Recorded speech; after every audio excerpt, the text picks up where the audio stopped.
كتير بسأل نفسي واقعد افكر، يا ترى العالم اللي احنا عايشين فيه هو فعلا عالم قاسي زي ما الناس بتقول؟ هل فعلا العالم بقى مشوه وما بقاش الناس عندها حب ولا امان ولا اخلاص؟ ويا ترى المفرمة اللي احنا عايشين فيها طول الوقت ورتم الحياة السريع والمخيف هو اللي خلانا نتناسى انسانيتنا وندوس على فطرتنا اللي ربنا خلقنا عليها من حنية وعدل ورحمة بالناس، وفجأة نبقى احنا فعلا ناس عنيفة؟ هل انا ممكن انا وانت في يوم من الايام نبقى ناس عنيفة؟ طب الالفاظ اللي احنا بنشوفها في الشارع كأن الناس بتقول لبعضها صباح الخير، ايه اللي وصلنا للمرحلة دي؟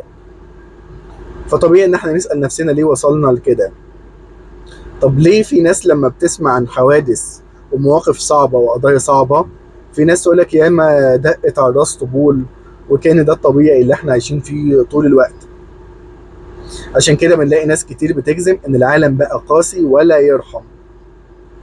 ده في ناس بتعلي عليهم وتقولك انت لازم تكون قاسي عشان تنجى من العالم ده لازم انت تربي اولادك ان هم يكونوا قاسيين، لان الانسان الحنين ملهوش مكان في الزمن ده.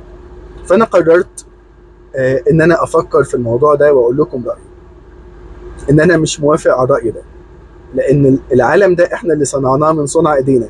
العالم القاسي اللي مش بيرحم احنا اللي خليناه بافكارنا ان هو قاسي ومش بيرحم، بمواقفنا ووجهة نظرنا السلبية وتركيزنا على الجانب السلبي.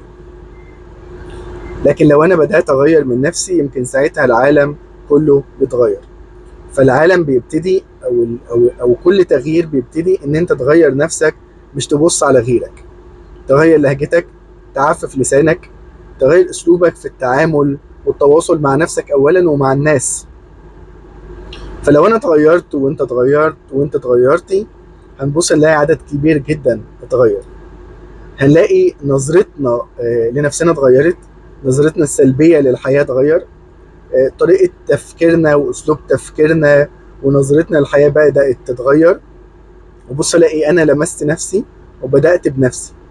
لكن انت لما بتبص على غيرك عينيك بتتعمي ان انت تشوف عيوبك الشخصية، فانت دور جواك الأنانية، الحقد، الشك، العدوانية، النفسنة اللي جواك، الشح والبخل العاطفي، الحاجات اللي هي بتهيمن علينا كلنا، طريقة تصرفاتنا، ونخلي بدلها حاجات جميلة زي الحب، الاحترام، الحنان، التفاهم، التعاطف والعطف والتقدير والاهتمام، وان انا اقدر الاخرين الكبير والصغير، ويكون عندي كرم في العواطف والمشاعر والمادة كمان.